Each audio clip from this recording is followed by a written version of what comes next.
right, it is Tuesday night, off season again, but we actually got a special announcement yesterday. Schedules came out for the conference, and so we figured it would be a good idea to get two of our friends on, Brent from Omaha and Tom from ASU, to talk about our team schedules because, well, what else are we going to talk about? Hey, it's Yeah, we only could 57 days until hockey season, we so could still talk about the portal, but You can too only much to that. celebrate a national championship for so long. hey, you're champions until the next person knocks you off, so you still got that until April. That's true. Yeah, That's true. And even then, I think you're going to hold it over until one of our teams actually wins a title. You know. Yeah. Well, I mean, you've been there. You've gotten to celebrate a few. Yeah, a few, but still, it's not more recent than yours. You were reminding been a me of bit. that last week. It's true. It's true. Insert Doctor Who rain gift. But no, schedule's out.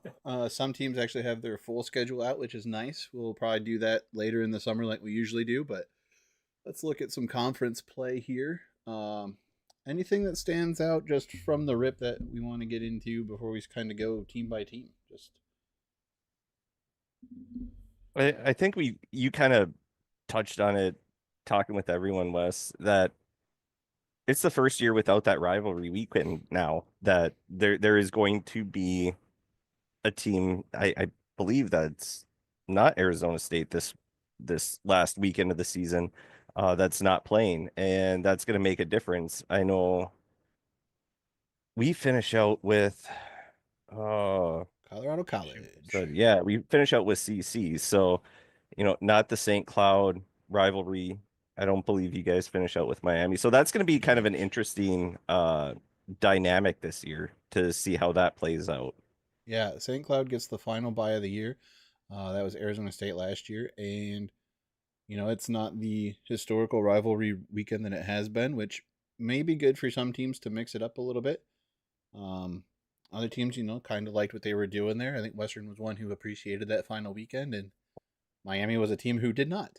So, Well, I know next year when St. Thomas joins, comes back, it's gonna go back to the rivalry weekend to finish out. Yeah, so it'll be interesting. I mean, there'll still be a little bit of a mix up there because I think Omaha and ASU will become travel buddies for which means you guys will play that final weekend instead of Omaha and North Dakota. So St. Thomas will mix in with somebody. North Dakota will have a new partner. But yeah, we're supposed to revert back to that or some form of that next year when St. Thomas joins the conference. But for this season, we got some new matchups. Yeah, I think for what it's worth, with that Arizona State Omaha assignment, it's a little bit of a forced rivalry on paper, but let me tell you, there's no love lost between both teams on the ice. All the games last year were just incredibly scrappy, and you could tell that nobody liked each other out there. I mean, I can't speak for much from the fan side. I don't think we had too many Omaha folks come in when you guys came down in November, and I'm not really sure what the ASU crowd was like in Omaha for that series, but certainly the players, they know what's at stake, and that this is the team that you don't want to lose to. it's nice going back because obviously when the Devils were getting into Division One, we played you guys a lot, and that always it always went back to when we were like coming into Division One, lots of teams were we were the team that people wanted to be nice to and schedule because we needed the games. So then now we turned into that team, back then when you guys were getting in. So it's been nice getting all of those prior matchups in because yeah, it's been kind of growing ever since we've started, and now we're in conference and it just keeps going. I know we did have a few of our fans go down, a few of the more notable fans, and there was a few Sun Devils fans here in Omaha, but definitely like you said, all four games this last season were scrappy, and I know until the playoffs, Arizona State was the only team to beat Omaha in the second half. So Really fun, and I'm looking forward to that. Obviously, uh, getting Arizona State on the schedule every year will be nice. Yeah, the only time that we play you guys is towards the end. It's actually our last home series of the season, February 20th and 21st. So Yep. nice way to close out the home slate for us. It should be fun. Yeah, and I think We're I was just gonna go talk about that going back to the rivalry and what Wes said, like St. Thomas slotting in. I think the most logical thing would be to have them play St. Cloud and then UMD play North Dakota and get that. St. Cloud, they were in the WCHA, but they were kind of there where UMD and North Dakota being two more northern teams, that would be a logical rivalry. And then St. Cloud and St. Thomas being about an, I don't know, hour and 20 minutes apart, that would be perfect. And that would make that a lot more fun too. Yeah, I think that was what was discussed when they do come, is that it would be St. Thomas, St. Cloud, UMD, UND, uh, Arizona State, and Omaha would be the new travel buddies. Colorado College and Denver would stay the same. Western and Miami would stay the same. So yeah, we'll know for sure next year when that schedule comes out. But interesting enough, Duluth runs straight through the first half of the season in conference play. It doesn't look like you guys have a weekend, or you have the. Yeah, it doesn't look like you guys have a weekend off. Both of your buys come in the second half of the season, Yeah, as far as conference play goes. we start and it's straight through. Um, there's nothing as soon as we hit it on Halloween night with North Dakota, and I actually up there. I think that's a really fun way to start the conference season. It's a good test. But yeah, we're straight through until the Christmas break. And then we have one more non-conference. I don't, as a fan, I don't necessarily like breaks in there, but what do you actually? We only have one break. You don't And play the then 9th and 10th of January or the 13th and 14th of February. You might have non-conference games, but as far as non-conference games. Yeah. 9th and 10th. But yeah, we only have the one break in between North Dakota and Miami. Thank God we come back with Miami in February. So I think as far as looking at this composite graphic schedule, any mid-season non-conference games aren't listed because I know Thanksgiving weekend, November 20th, 29th, we have Ohio State coming into town, and that weekend isn't even listed at all. So yeah, no, it's literally just the conference play schedule. You'd have to go to your individual teams to find the full schedules for them. because that's also when Denver hosts the Hall of Fame game at Ball Arena some point that weekend. They haven't nailed down a date yet. I'm sure they're waiting on the Avalanche schedule to figure that out. Yeah, and I think Western has UMich Thanksgiving weekend again, I think. Yeah, you guys have a home and home at Ann Arbor on the 28th and in Kalamazoo on the 29th. Those are going to be big games. If you want a game to go to, those would be the ones to go to, and make sure you get your tickets soon because that game, both barns will be full. Even with it being over Thanksgiving break, we saw that last year. That those will fill out. Western kind of gets an early break in that second half of the season again, and then they go straight through to the end, much like they did this year. So we know that conditioning is not going to be an issue for them boys. Perch always has the guys ready to go and well conditioned, ready to play.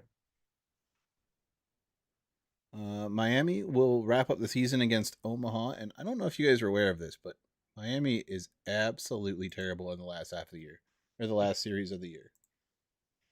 Their overall weekend in Week 12 of NCHC play is 2-21-1. I mean, recency bias, they're just terrible from. You're not wrong, but I was thinking about this. especially Like the last couple weeks. It is still so amazing that they did not win a single conference game last year. They've only won one conference game in the last 2 seasons. it's just hard to fathom in the NCHC where there's this rhetoric like anyone can win any night, and it's true, except Miami. They have I mean, one conference win. yeah, 2 years ago they set the low bar for fewest points in a conference season, and then what do they do in Noreen's first year? They just completely crater. Somehow do I like it's still just I Like they were so bad, and then they said, "Hold my beer," yeah. and then last year they go, "All right, you have my beer. Here's my fifth of Jack." Like Yeah. just here, we can one up ourselves. Yeah, after a while, I kind of started feeling bad for them, and I was rooting for them to win just one game so that Right. they wouldn't have that goose egg all season long. But then the sixth side of me is just like, no, let's see how long they can go. Yeah, exactly. Well, I Let's mean, see just how far we can go. they're not the only team that set a record for awful seasons last year. St. Cloud State also set a program record for most losses in a Yeah. row when Posh went down. Yep. And he leaves early, so I mean, it'll be interesting to see how St. Cloud State responds from that with going into next season, not having that goaltender at all. And he was a big part of them winning any games last year. Yeah. Well, and even I think if I remember right, Duluth had their worst finish last season too.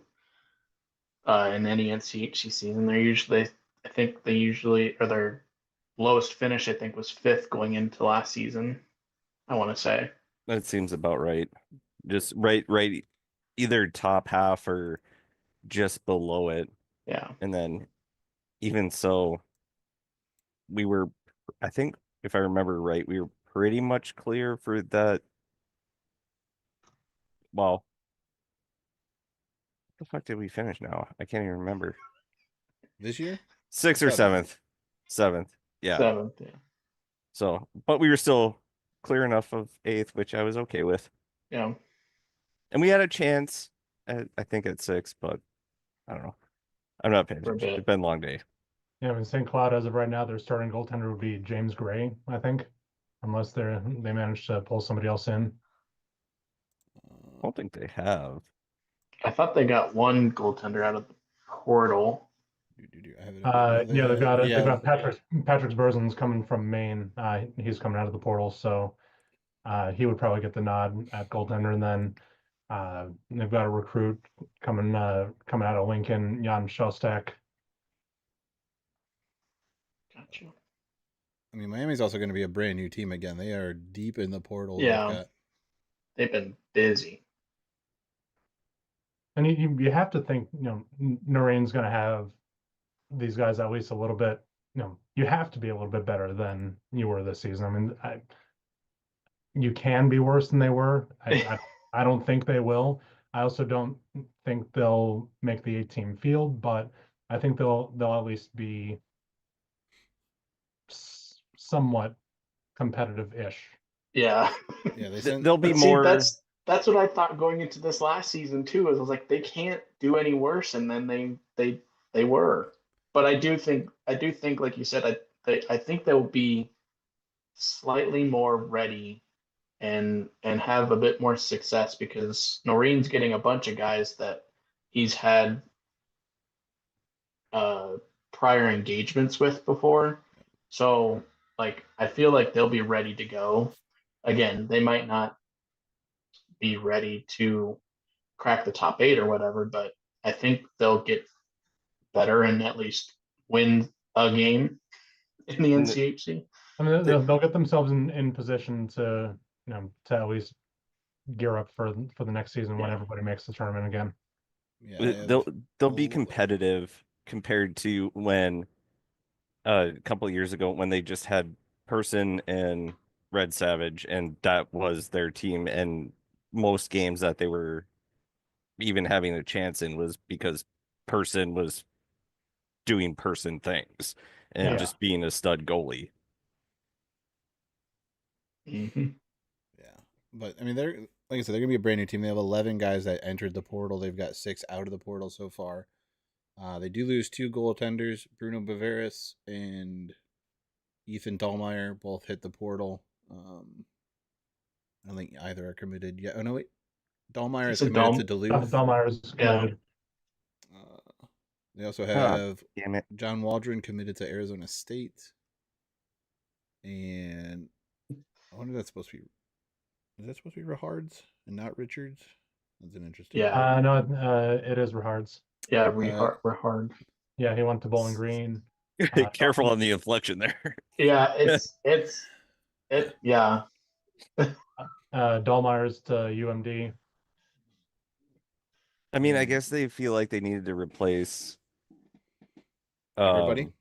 Well, I mean, you guys lost all no, your goalies too. no, only 2 out of the 3.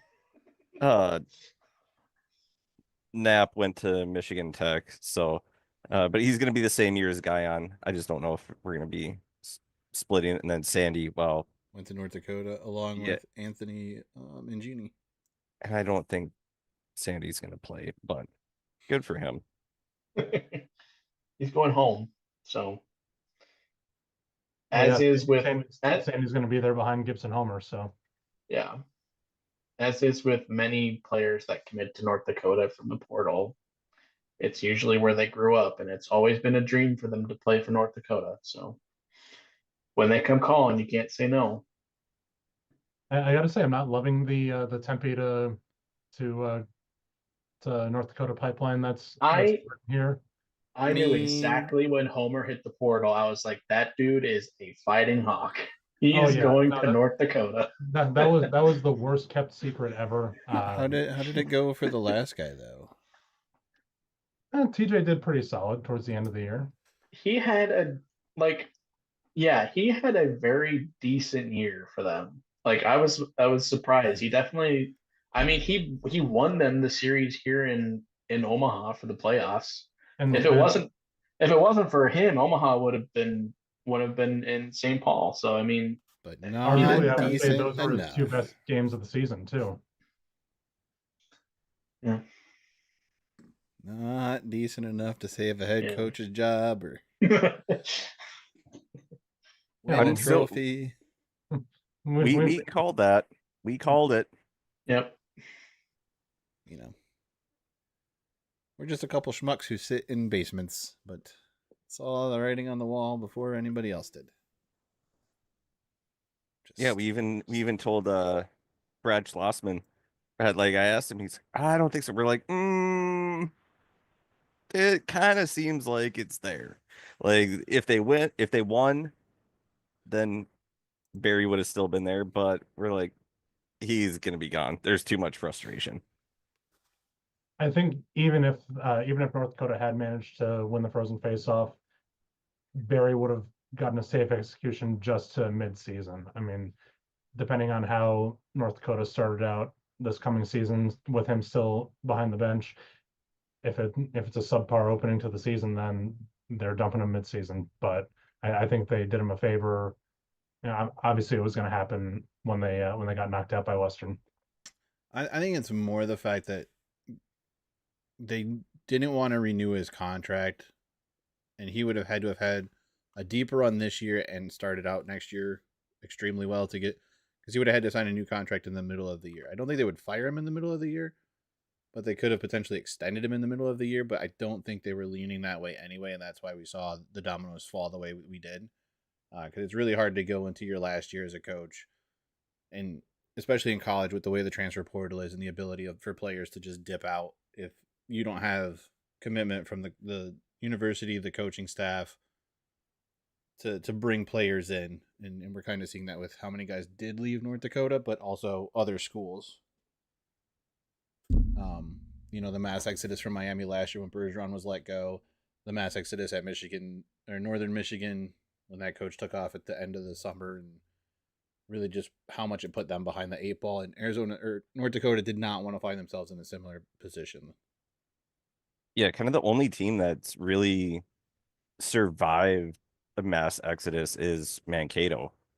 When Hastings left for Wisconsin, they really didn't miss a beat with their new coach, even though Wisconsin became Mankato East with how many players left and went to Wisconsin.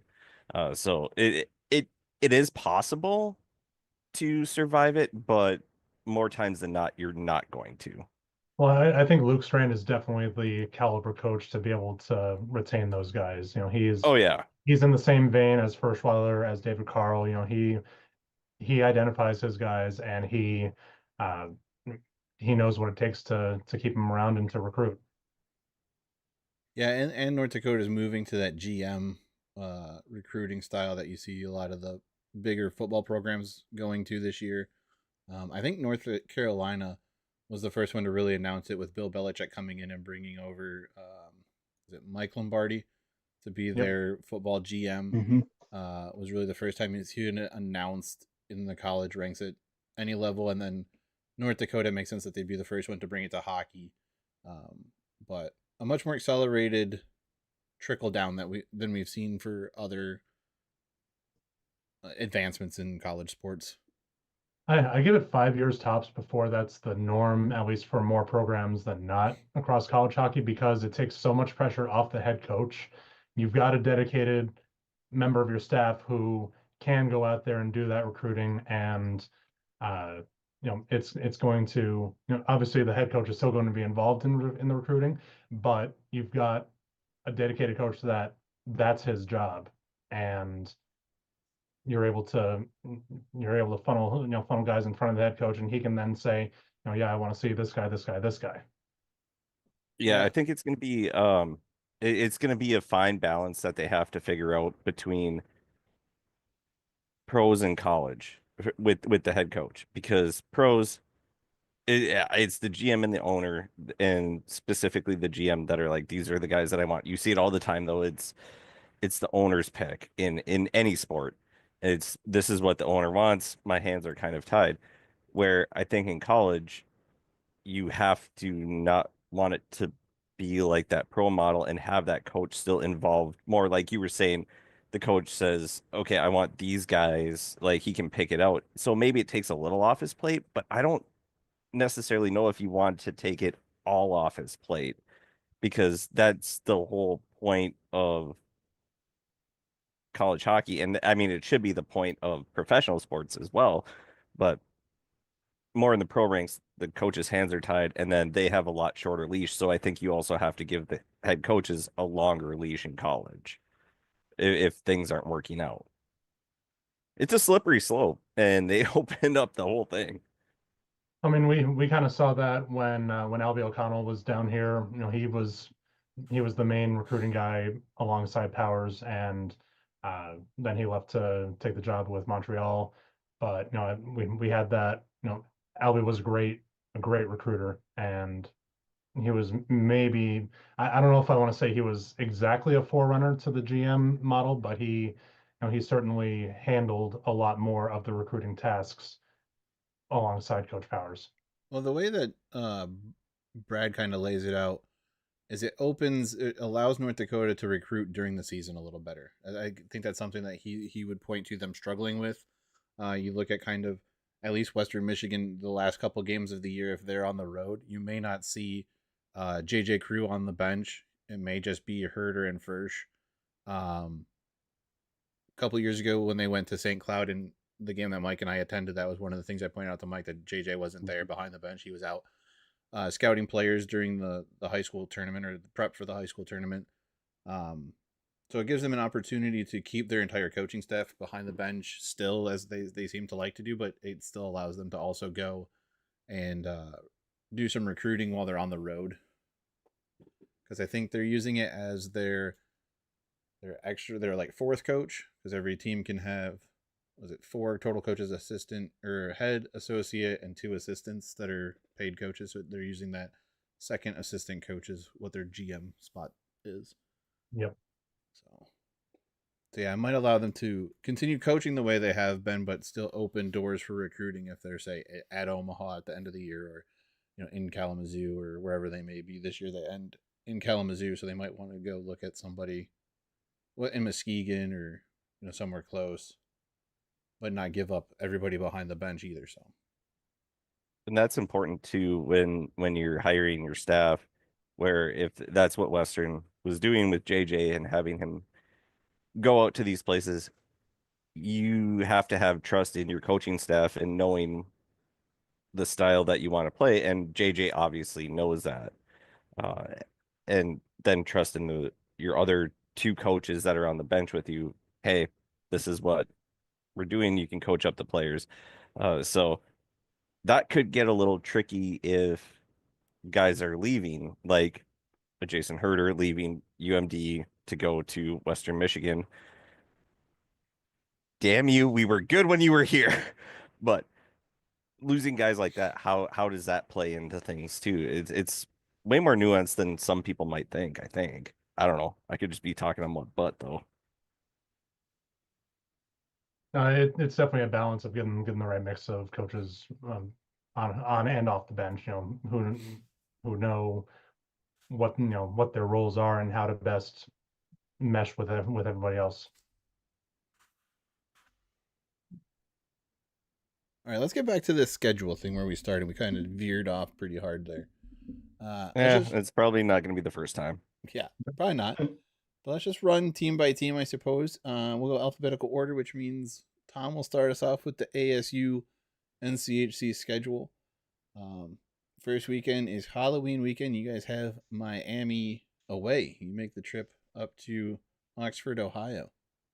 Yeah, a couple years ago, that was a little bit of a house of horrors for us when we were in our final independent season. It was two early season games that really put us in a hole as we were trying to fight against not having the conference tournament in 2024 to play in.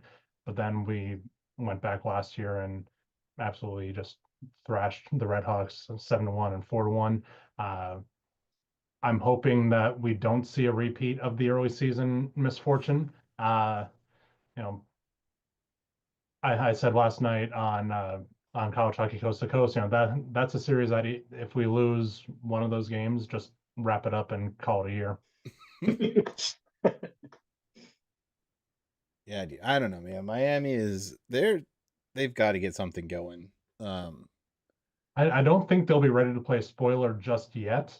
I'd be a little bit more concerned about when they come to Tempe in January and coming out of the holiday break. We'll have just played the Desert Hockey Classic, and that would be prime opportunity for us just to be like, oh yeah, we've gone through this, and now Miami's here. Oh crap. Yeah. Your next series is Colorado College. That's a home series. That's your NCHC home opener. A team that you guys have gotten pretty familiar with over the last couple seasons. And I think you guys played them extremely well last year. So building a little bit of a conference rivalry, maybe not so much a primary one, but definitely one that's worth watching year in and year out. Yeah, that early season series last year, they were our conference opener on the road last year, and we definitely had those growing pains, just getting used to getting our feet wet in the conference. And then we played really well the Friday night game down here in Tempe, but then that 5-goal barrage in the third period still gives me nightmares, and that collapse. And then make the trip up to North Dakota. You guys are doing a pretty good job of avoiding the worst spots. Weather-wise, you're getting them out of the way early. A trip up to North Dakota in mid-November is definitely a little bit better than, say, a trip up there mid-January. Oof. Yeah, I was talking to another buddy about that earlier tonight, how Midwest in January and February is a no-go zone. But first trip ever to Ralph Engelstad Arena, that's one that I'm eyeing possibly going to just to cross it off my list. And it'll be our first time going up against Homer, and first time playing in front of a crowd that big. Third largest arena in college hockey. You can't really.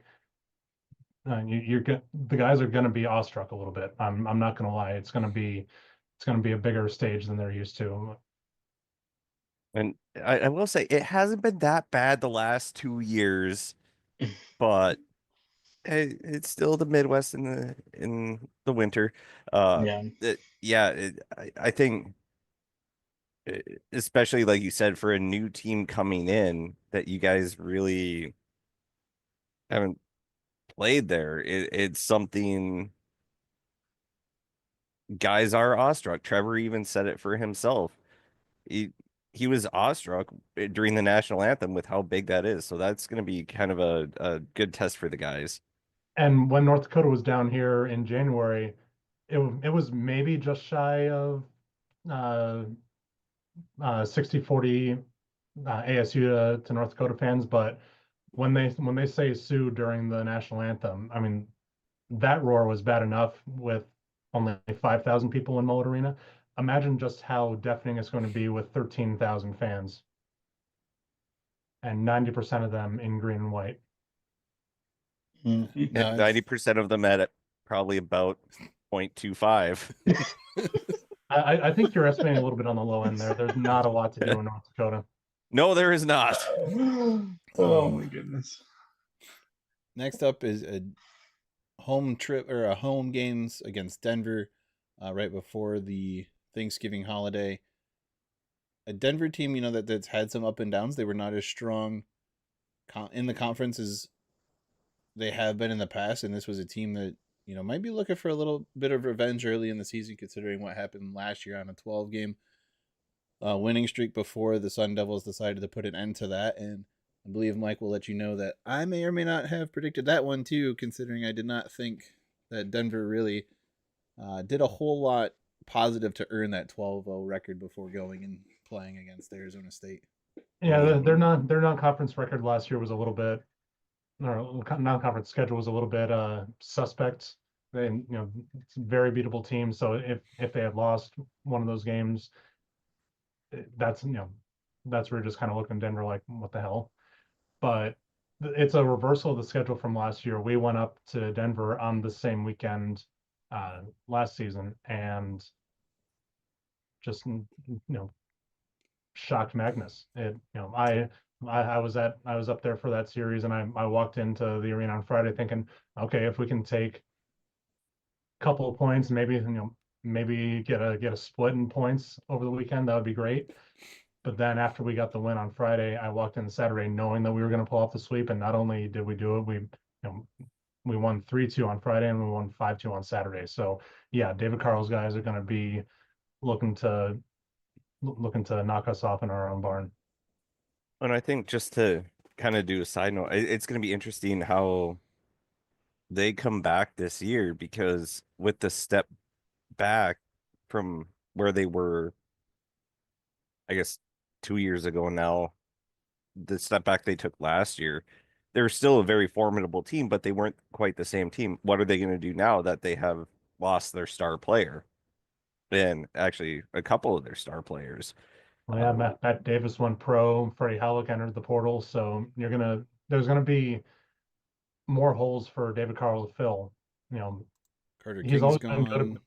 He's always been Devine's good about gone. that pipeline and uh, keeping guys consistently coming in. But I think this is going to be a year where they have to hit the portal a little bit harder than they have. Rather than going after one or two spot guys, they're going to have to be a little bit less judicious about it. Yeah, I mean they got two guys in the portal. Freddie Halleck, Alex Weimar. Yeah, we're gonna go with that one. There's a lot of vowels in weird places in that last name. Nobody coming in from the portal as of yet. But no, they do lose a lot of high end talent. Booyam made the jump after 2 years. Divine's gone. Carter King's gone. That was a lot of offense for them. Aiden Thompson's gone. Jared Wright's gone. Yeah, so definitely a reload year for them. But if anyone could do it, I mean, it's definitely Carl is capable of doing so. I mean, the guy's got 3 NCAA championships as a assistant and head coach at Denver. He's got 2 World Junior Gold medals. He's Let's also address the elephant in the room. He's not going to be leaving Denver anytime soon. No matter how much the Blackhawks were going after him, no matter how much the Ducks are rumored to be going after him right now, he's not leaving anytime soon. But you know, his days could be numbered in Denver. I don't want him to leave. I think he's got a perfect spot there. But for the right opportunity, he's going to take the jump. Yeah, I mean, it'll be interesting to see how the future goes because this could have been like one of those almost perfect opportunities with the number of guys he had leaving. I think it really shows a commitment to the team to go through that much loss and be like prepared to rebuild again or reload, or however you want to put it. We'll see what happens with them, but to know that there's a lot of turnover coming, and to be locked in and ready to go speaks a lot to him and his integrity and the kind of coach that he wants to be. So I, Yep, for one, agreed. am, as much as it sucks to play against that dude, I, for one, am glad that he's decided to stick it out. And because college needs some coaches who are willing to stay around. I mean, we lost a lot of the older tier of college coaches this year. A lot of guys retired that had been around programs for lengthy amount of time. So, Carl's one of those. He's one of the younger coaches in college hockey. I think he's only 36 or 37, maybe 38 at the oldest. He's not an old guy, so he's got plenty of road ahead of him, and could definitely make a solid career out of Denver, even though he's accomplished pretty much everything there is to accomplish in the NCHC and at the college And, level. and, But and as a He's quick aside, 35. is he only 35? as a quick aside before we get to the rest of the scheduling, I want to throw out that it's going to be weird without a Riley behind the bench at Army. Yeah, that's another one of those coaches who had been around for a long time who's Mhm. moved on from the college game this year. But there's room to grow in the college game, and it can be as much of a career as any coaching in any of the pro ranks. And I think sometimes it might even be a little more satisfying to do so. Let's see, a little bit of a break. You got the non-conference game there over Thanksgiving. You finished the first half of conference play December 12th and 13th at Minnesota Duluth. So once again, avoiding a large part of the terrible weather. The maroon and gold game will be Duluth in played December, early December. Duluth. You don't know what you're gonna get. Are you trying to it's a sell me mix-up. on coming there? Hey, we basically have an ocean next to the arena, I was so gonna say it's gonna look nice. Bentleyville will be up. There It- will be lights everywhere. So Bentleyville, you can go to True. Bentleyville. Amsoil is one of two arenas in the NCHC that ASU has never won a game in, so hoping to break that streak this year. I hope you don't. Straight to the point. You reopen NCHC play again against Miami, this time at home. Yep. They make the return trip. You stay at home for a couple weeks as you host North Dakota. So they'll get to make a nice little visit in the middle of January and enjoy maybe get lulled into some want to stay warm vibes and not play so well. And yeah, how they managed to get back-to-back trips to Tempe in January, it's going to happen though. Everybody's going to want to come to Tempe in January when you're up in the frozen wasteland. So yeah, especially when you got your rooftop pool at the hotel next to the arena. But the thing that'll be really interesting for me is what kind of reception Homer gets from the crowd when he's introduced, because Felter did not get a warm welcome. I thought it was a little bit undeserved from the crowd. I don't think I don't blame TJ in the slightest for transferring. I don't blame Homer in the slightest for transferring. Well, was TJ a grad transfer or was he just TJ was a grad transfer. Okay, yeah. See, the grad transfer one I think gives a little more leniency to me if I'm being if I wanted to be one of those type of fans, like you've done your 4 years where you're anywhere, and really you're just kind of trying to prolong a college career and still move along academically or whatever. So you take that extra year that is kind of a bonus year. So yeah, to me that there's a bit of a different situation between that and like say a guy who plays a freshman year and then transfers or plays 2 years and transfers out. Isaac Howard. If you Bastard. know, Well, and then just, at least as far as Homer, just some of the goings on behind the scenes, and with regards to the goaltenders specifically, you knew that, like I knew that he was going to be entering the portal as soon as the season ended, just knowing what goes on there. So I think that the thing that a lot of people don't realize is, yes, the portal allows a player to enter the portal without having to go through these steps of permissions. So for those who don't know, and for those who, I may have some of this wrong, but my understanding is before the portal, transfers still happened. They were less likely to happen, but they still happened from time to time. And what it was as a player, if they felt for whatever reason that the fit was not beneficial to both sides, they could ask for a transfer, but they had to go to their coach, uh, let them know, hey, I would like to transfer. The situation's not working. The coach could either accept that or they could deny it. If it was denied, there was a basically an appeal process where you could go to the athletic director or someone in the athletic department, say, hey, this isn't working out. The coaching styles don't match, the play styles don't match. I'm not getting playing time like I think I should. Academically, the program that I was going for failed or closed, whatever. They no longer offer the program. Whatever the case may be, you had to go through these steps to potentially be able to transfer. Then if you were approved for transfer, you could open your recruitment back up, talk to other schools. Then you had to sit out a year. Then you could play the following year and finish your career wherever. No one really kind of knew that you transferred or whatever may happen. The portal took a lot of that power that may or may not have been used inappropriately by the universities or the coaching staffs and gave some of it to the players. Now a player could just say, hey, I'm transferring. My name's out there. You can talk to me. You don't have to talk to me. You can't talk to me. I don't want to talk to anybody, but I'm no longer going to be at this university. I think they still had to sit out a year at the very beginning of the transfer portal. Then there was when the transfer portal really first went into effect in 2021, that removed the for a first-time transfer yes, needing to sit out a year. If a player wanted to transfer a second time, then they had to sit out a year. right. And So- then it was 2024 when it was revised that you can transfer as many times without sitting out a year. Yeah. And so that was the evolution of it. So a lot of people don't realize that. And even now, there's conversations that take place between some players and the university. Yes, a player could be disenfranchised by the amount of playing time they have and say, F you, I'm going to go somewhere else. There's other opportunities. I don't need you. But then there's also times where maybe a coaching staff says, hey, the season didn't go the way we were hoping it would. You might be better off searching for an opportunity somewhere else. Like there's a lot more mutual conversations that are going on for players entering the portal. And it's not always, I'm out of here. It wasn't what I wanted, or it's not how it was supposed to go, or I'm looking for more playing time type of thing. So I think like a lot of that gets lost, and a lot of people just see it. They just hear, oh, transfer portal, it was the player's decision. The player's the bad guy.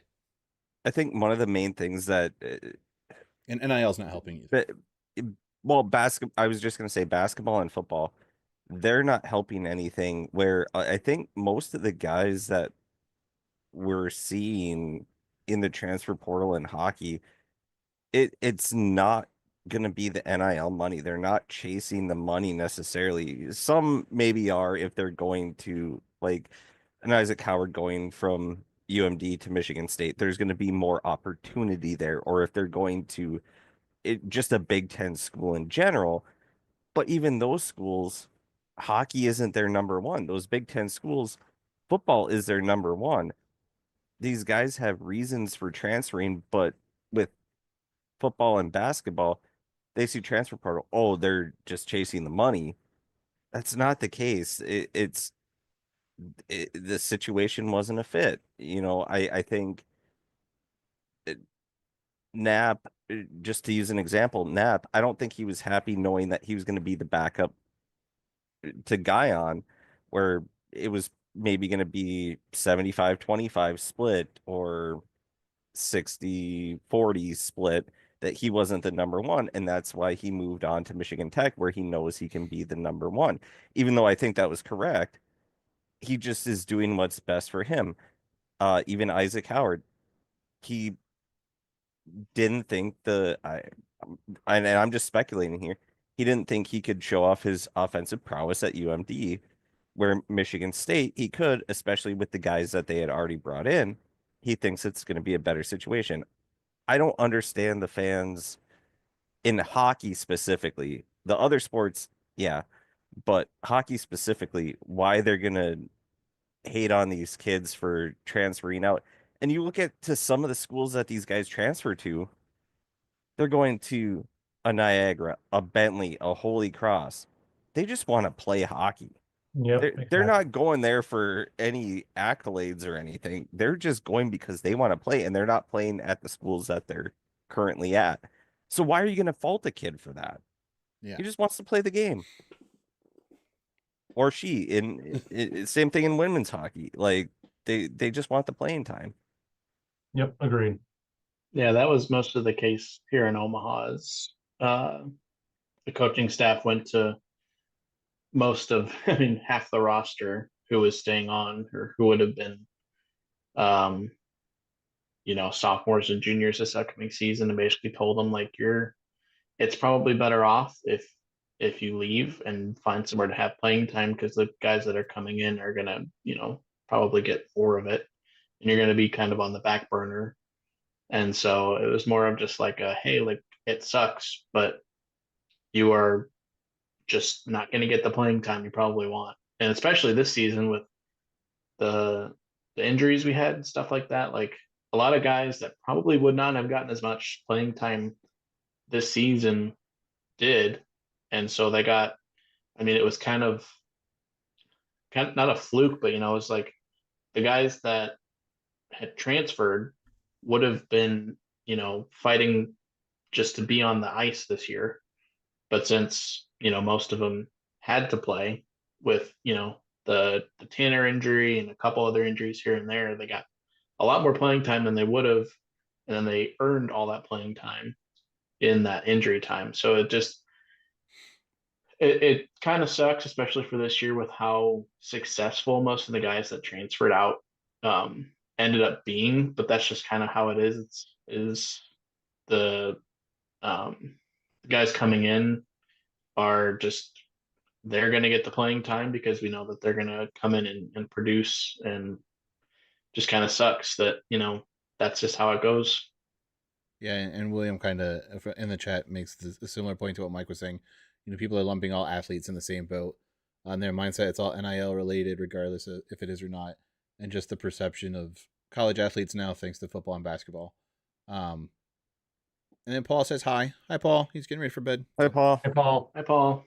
but yeah, no, I mean, like those are big things. Though NIL, there is some of it happening. Western kind of made a big point of pointing out that they didn't pay anyone on their current roster NIL money to come in this year, and they go and win a national title, and they have somewhat considered subpar facilities, but they get the job done and go on and have a historic season. So, really, the only thing that bothers me about the portal, because I went to school to be a teacher, and education is still something that I do tend to care about, and I think a lot of the reason why I don't or why I didn't pursue teaching is just the politics behind it that make it almost impossible to enjoy the role of a teacher. Um, is just that like we see that for some of these guys, education is clearly on the back burner. When you're changing teams 2-3 times, um, you can't say that the pursuit of the degree is really what you're going for or you're there for.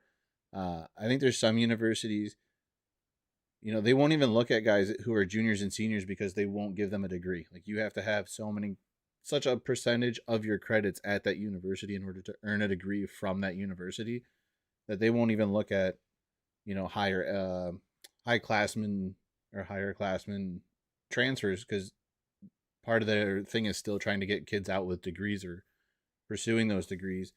And then there's other schools Blake kind of. Dangos is one that comes to mind where he's a frequent transfer going to his fourth team in 4 years, though. Granted, his most recent transfer is because AIC folded. Yeah. I mean, there's definitely exceptions to every rule, but I mean, you're looking at that like how you can't say that you're definitely there to get an education. Maybe you continue it after you're done playing, because I know there are also some schools, Western might be one of them, that will continue to help an athlete get their degree after if they leave early, say like a McAllister from a couple years ago or Bump this year. If he didn't finish his degree or would like to come back and work on his degree, say in the summers or sometime in the future, I think they still honor part of, if not the tuition part of some of their scholarships. At least First mentioned that when he was on 2000 Hockey Tales with Wally like a month or two ago, that was something they do, and they will still help players get their degrees if that's something they're interested in.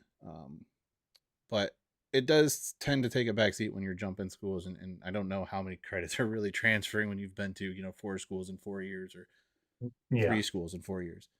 Well, even so on the morning show I listen to here, they have Mark Parrish, and I don't know, he played for about 80 billion different teams in the NHL, but when they ask him about college, he played at St. Cloud State. He goes, "Oh yeah, I majored in hockey. I didn't major in anything else. I majored in hockey. Yeah. Like I wasn't there to get a degree." And now, yeah, he was a highly touted prospect. He was supposed to be a goal scorer. Um, Still loved him when he was on the Wild, like, cheered him on. But it's so weird. Then you get a guy like John Scott who's doing mechanical engineering on the back of the bus, Yeah. like, and he's there. His job is not in college, but his job in the pros was to beat somebody's face in. But you have guys like that, but then you have the superstars where it's like, oh, well, we're not here to do anything. We're not here for school. We're here to just get experience playing hockey. It's kind of fascinating how it goes All-Star with all game sports. MVP, John Scott, I might add. Sorry? All-Star Sorry, game MVP. MVP, John Oh, Scott. well, yeah. I'm sorry I disrespected him like that. Actually, I have a funny story about him. Well, let's But finish. that's for after. We've gotten That's for through after. 3/4 of one schedule. We're an hour deep. I know. You knew this was gonna happen. You knew this was gonna happen. Oh man. You go to Colorado College, play them again. They're a travel partner, so you're gonna see them 4 times a year until next year, and then it'll switch again. So then you host St. Cloud State, so another northern team coming down to enjoy some warm weather. They're going to be without Posh, so it'll be interesting to see how they do. They struggled without him this year.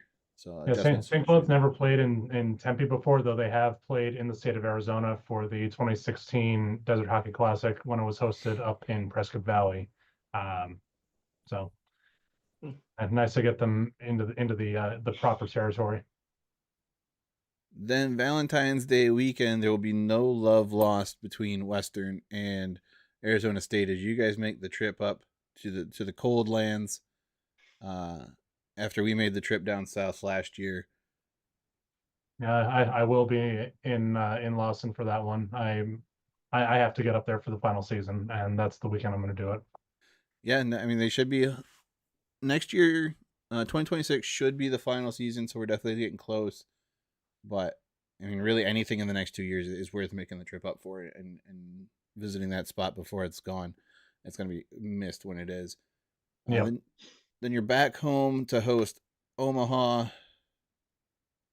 Little tizzy between you two guys once again, which I think we talked about earlier. And then you wrap up the season away in the mountains at Denver.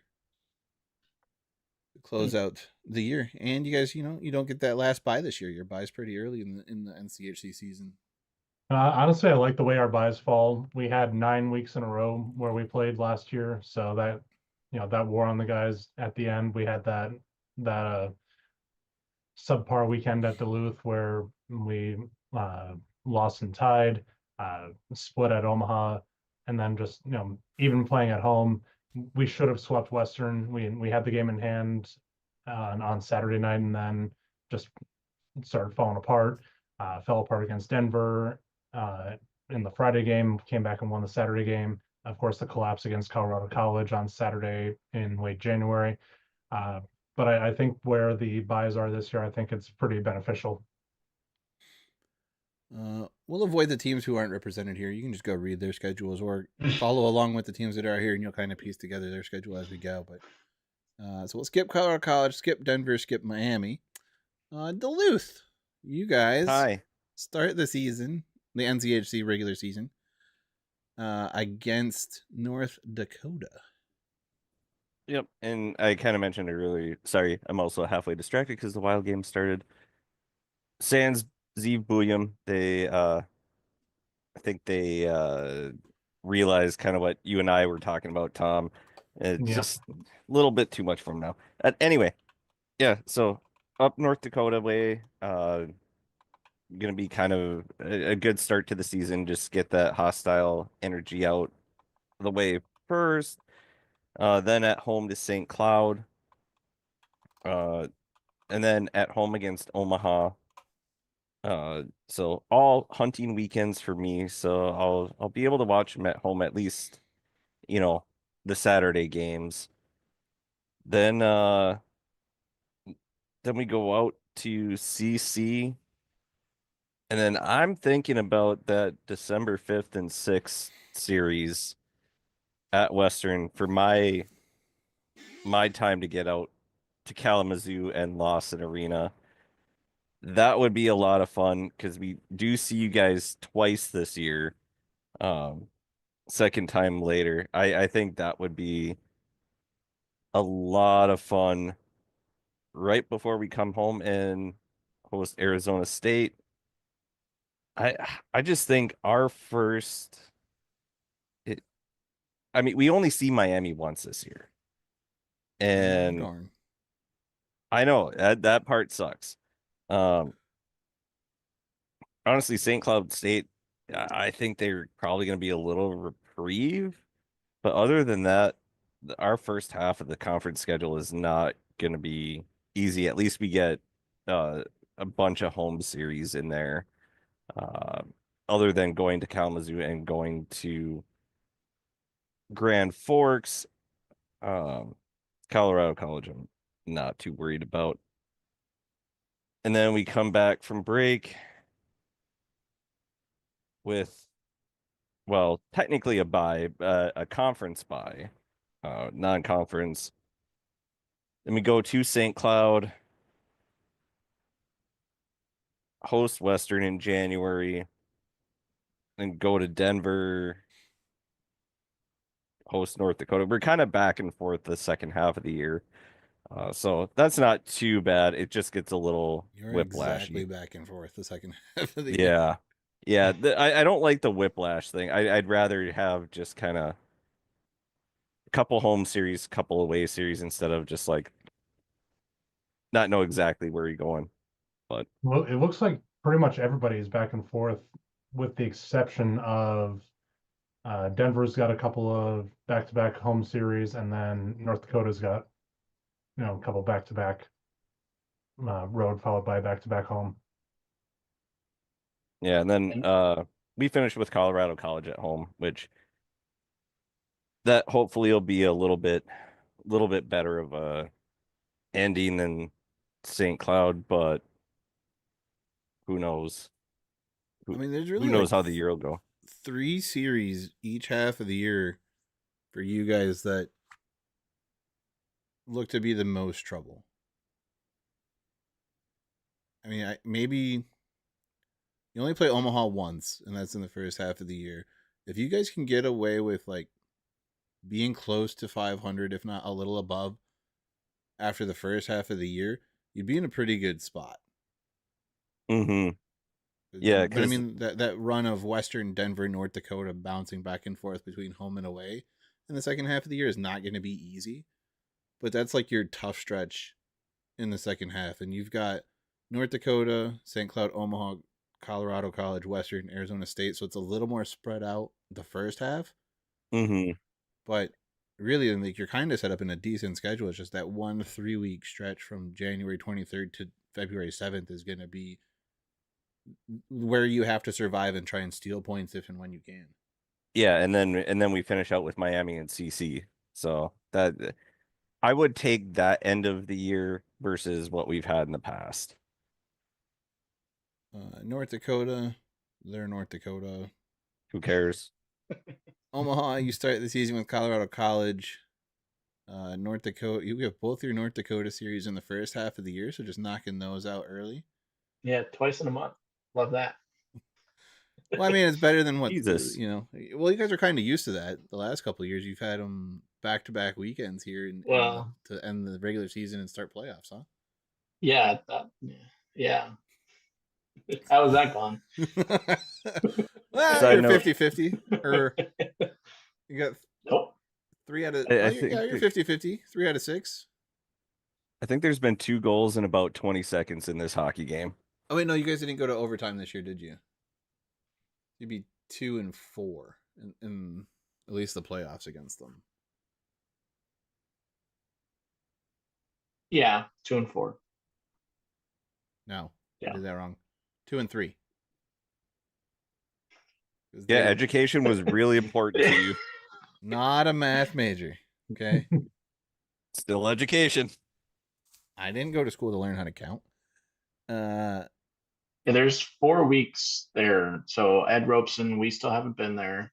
We're hoping to get out there the first weekend of conference play.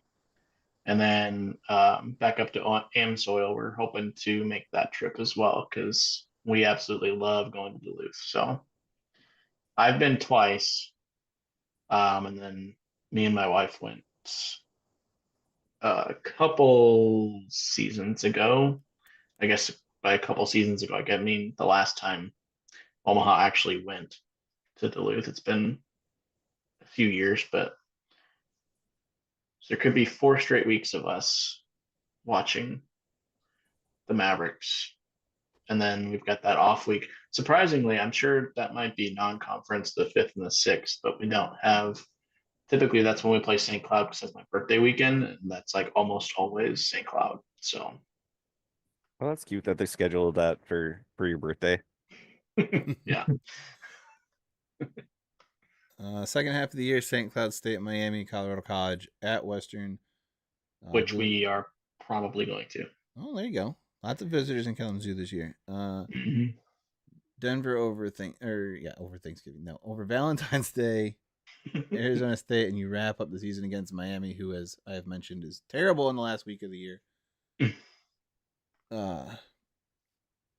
St. Cloud State, they have a schedule. It's there somewhere. Again, I know I'm kind of being a doofus and going over these, but again, we've talked for over an hour and we're only getting through about half the schedule here. Western opens the season on the road at St. Cloud State.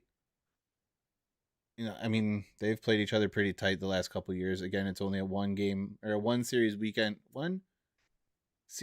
series. 1 weekend season series. Those are the words I meant to put together. They play each other one time. Jesus Christ, Wes. Not Mike. You went 0 for 4 there. Yep, I sure did. I was just gonna let him go until he got it. We could have been here all night. What do you have that's better to do than this? You're already watching the hockey game, so shut up. I'm surprised I actually caught that because I'm halfway paying attention to you. Couple back-to-back home weekends with Denver and Miami coming to town. On the road to Omaha. Finish up the first half of the season hosting Duluth. Then winter break. Western's got 4 games in a very tight schedule before making their way out to Denver to restart the second half of the season. So that should be an interesting series. I think they'll end up playing, 6 games in 12 nights, give or take, between the holiday tournament in Milwaukee and then the non-conference weekend, or a non-conference weekend, and then going to Denver. You guys like doing that? Just packing a bunch of games into a few days. I mean, I would argue against it, but it kind of worked out for them this year. So the only time it worked out. The only trophy they didn't win this year was the GLI, which Michigan State won. So losers. They got a couple other more important trophies. Yeah. Yeah. But then away at Duluth, hosting Omaha, away at Miami, hosting Arizona State, away at Colorado College, and finishing the year hosting North Dakota. That one should actually, I think, be a pretty fun series to watch at the end of the year. Yeah, I mean, we know that the end of the year is always tight and worth watching. Western did kind of end the season 10 points up on Arizona State. I don't know that that's going to happen again. I think Western, for whatever reason, lucked out a lot last year. They got very lucky. They really only had one injury The only off weekend was the Arizona State weekend where 80% of the team ended up with the flu, and they got lucky to come away with as many points as they did that weekend. I mean, it was a 5-point margin in the standings when you guys came down last year. Yeah. Yeah. But they avoided like any real long sustained injury. I think the only player that I can really remember missing a few games due to injury was Wyatt Shingothi, who came back at the end of the year and played incredible and scored the opening goal of the national championship game. So Western got extremely lucky that this last season, and is probably a big reason why they were able to do what they did. Because you look at the run of unfortunateness that Omaha had, that St. Cloud State had. I think there were some injuries even in Arizona State that limited some of their games. Denver, I think, had a few injuries, maybe not so many as they did 2 years ago when they lost every goalie and had to call up their USHL goalie at the first half of the year. But the teams that are the healthiest and can play the most consistent tend to be the ones who are at the top of the standings at the end of the season. And like it or not, that was Western Michigan last year. They were the most consistent. They had the least amount of injuries. They found ways to win games that years past they hadn't figured out how to win. And there'll be some turnover this year, but I would think that the second half of the season is where are going to be games worth watching, and at some point we'll find the CBS Sports Network schedule, and we can all piss and moan about who they're going to see and when and why. So, Well, I think you hit it right on the head too. Is the second half of the season is usually the most entertaining, and you look at what had happened. UMD being the fifth seed twice, them winning the Frozen Face-Off one year, and it came down to that last weekend, and then St. Cloud winning that 4-5 matchup. Who's going to win? Uh, but where teams finish in the standings, you kind of get a feel for how they're playing and what's going to happen then in the tournament and who might win. But it's typically really close. And even this year was a little bit of an anomaly where we've had teams tie for the Penrose and had to share the Penrose.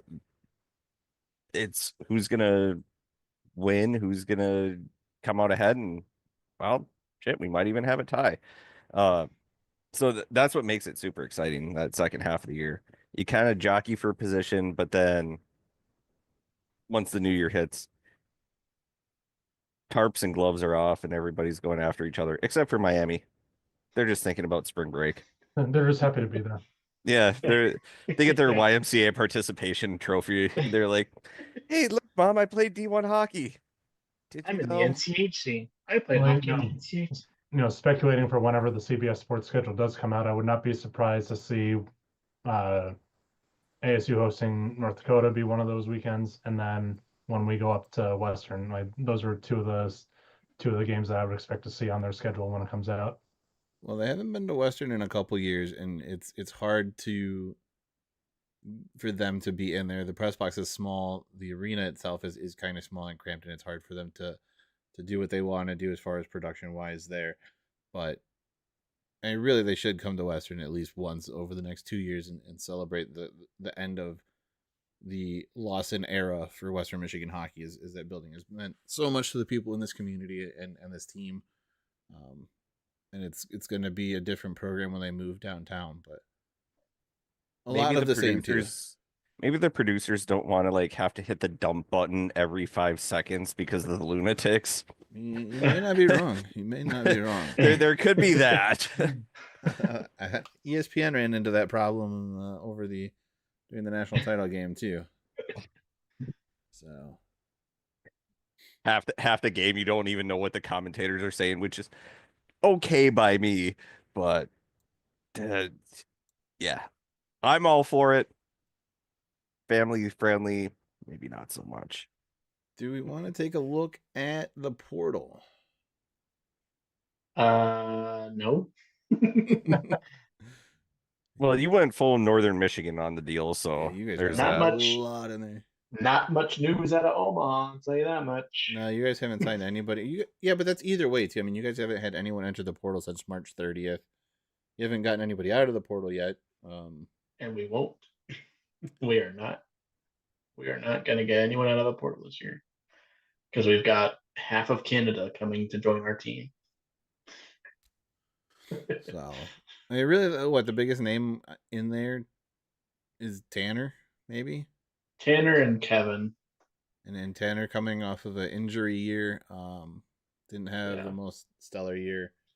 That's been an interesting developing story out of that, but whatever. Colorado College has gotten 3 commits. One in conference from Ryan Alexander from ASU. Travis Shouty from Ferris State. And Seth Constance from Northeastern have all committed, their last one being April 8th. Nobody really knew since the 15th of April. Brady Cleveland is going to Minnesota Duluth. Zachariah Wisdom is joining a team of Zachs at Western Michigan University. I think they're up to 5 now, which is ridiculous.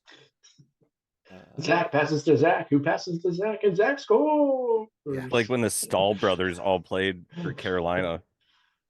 But all Or the 6. Bronsky brothers in St. Cloud. Yeah. Or when you've got your garden of plants up in Duluth.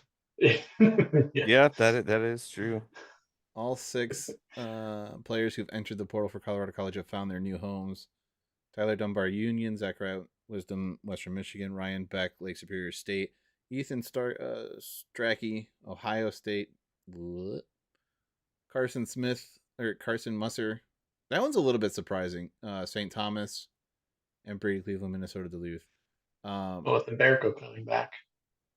Yeah, but Umberco struggled last year, and Carson Musser stepped in and got some really big wins at the second half of the year for Colorado College. So that one's a little bit interesting.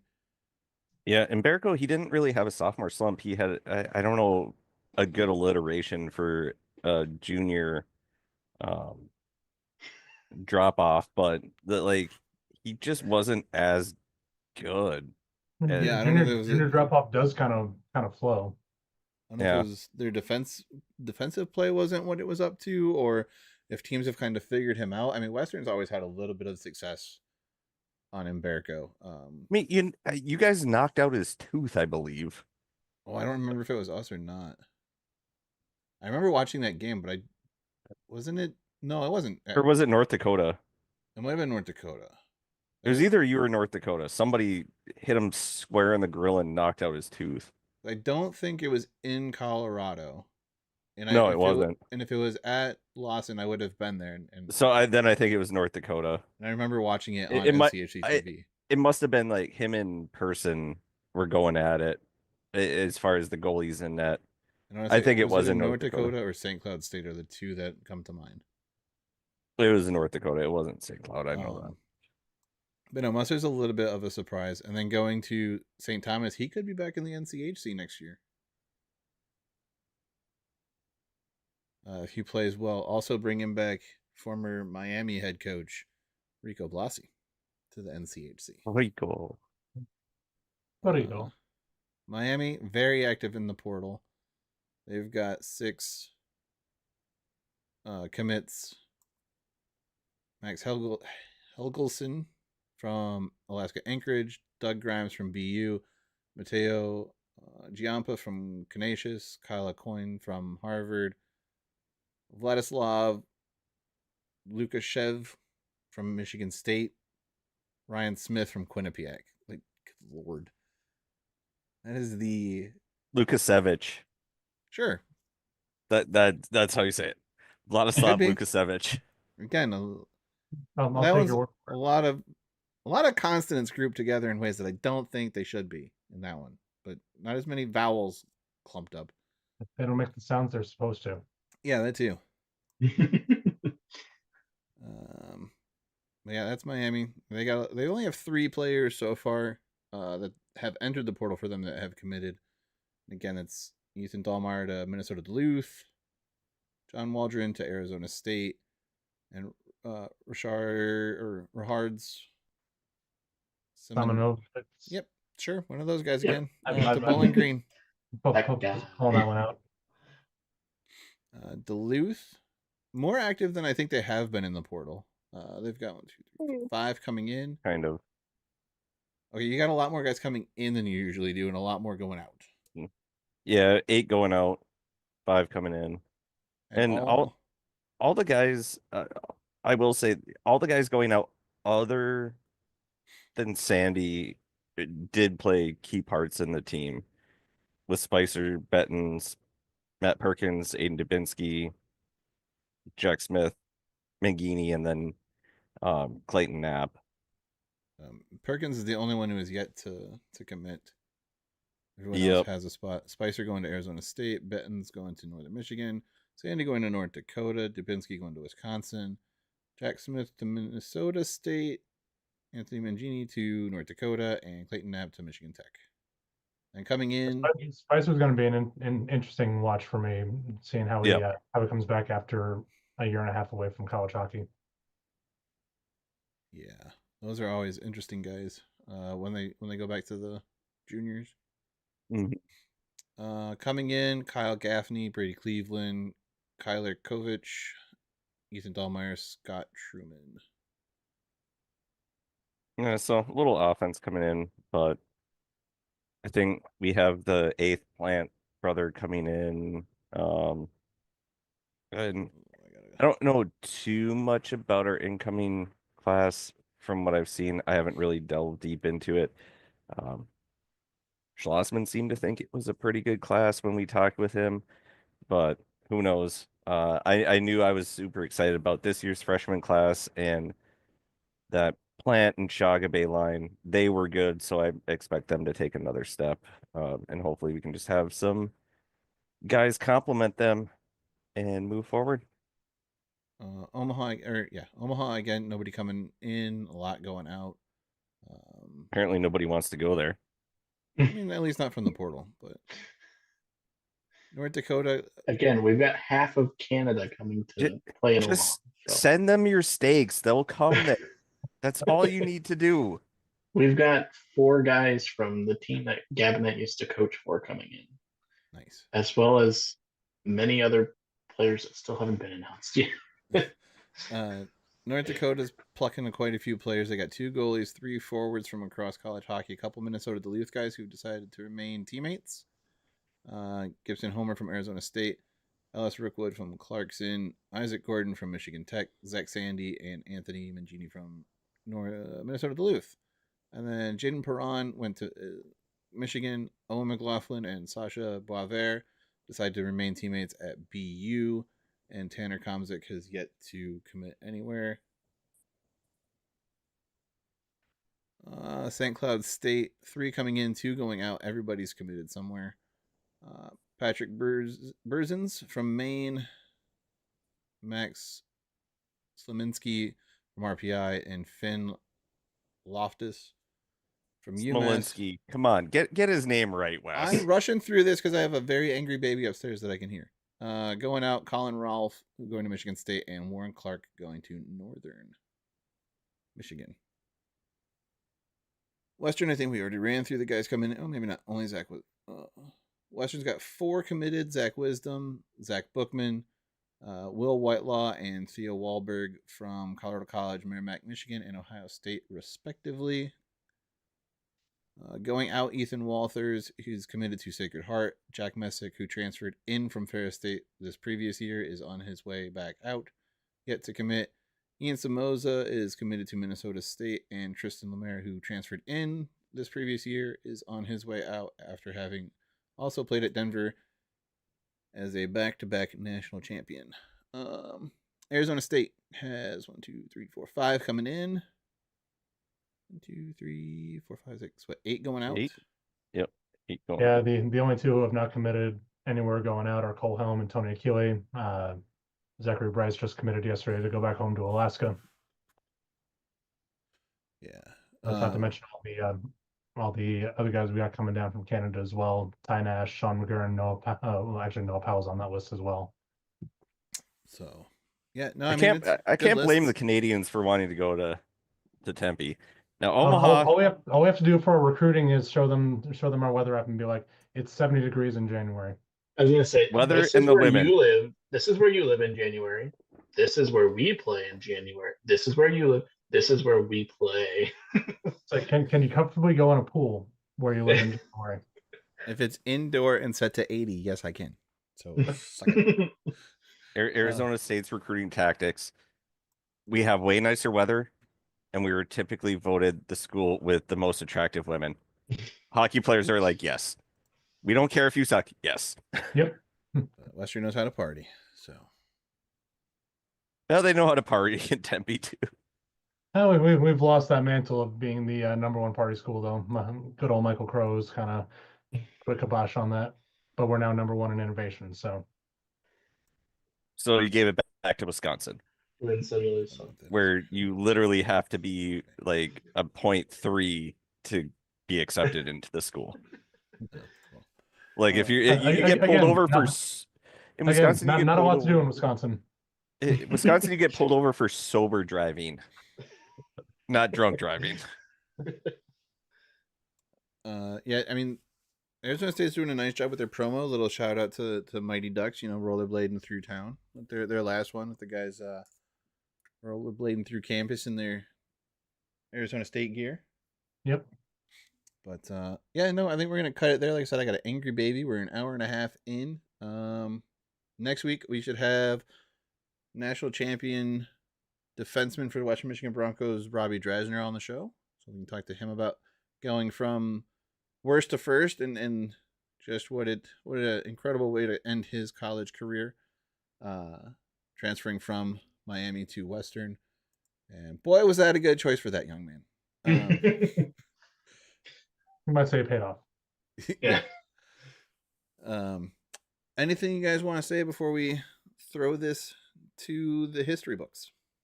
I want to shout out the icebreaker coming to Tempe for the first time this year. We've got Quinnipiac, Notre Dame, and Alaska Fairbanks coming in for that. So the symbolic opening of the college hockey season on October 10th and 11th. Nice. So it's still like what 105 there, something like that. It'll either be 105 or it might dip down to like the high 80s. It's honestly hit or miss. I think probably sometime in the summer, Mike and I will do what we always do, where we look at each team once the full schedules come out and the full rosters are pretty much wrapped up. As we learn French. No. As we look forward to the start of the season. So I may reach out to you guys when we hit your respective programs if you want to come and talk a little more about your respective schools. Sign me up. Yep. Mike, anything? No. I didn't think so. You're just miserable over there. Miserable weather, miserable sports teams, just misery. You're the embodiment of misery. Hey, the Timberwolves are up 3-1. You shut your dirty little mouth. They're just going to disappoint you in the end. I don't know why you're so excited over there. We take what we can get. Huge build-up and incredible Hope letdowns. is the best of things. Story of my life. Yes. All Just don't worry about it. Well, I think there's only one thing left to say, and that is pucks on net. Good things happen like goal horns and fight songs. Until the next episode, we're gone. Bye.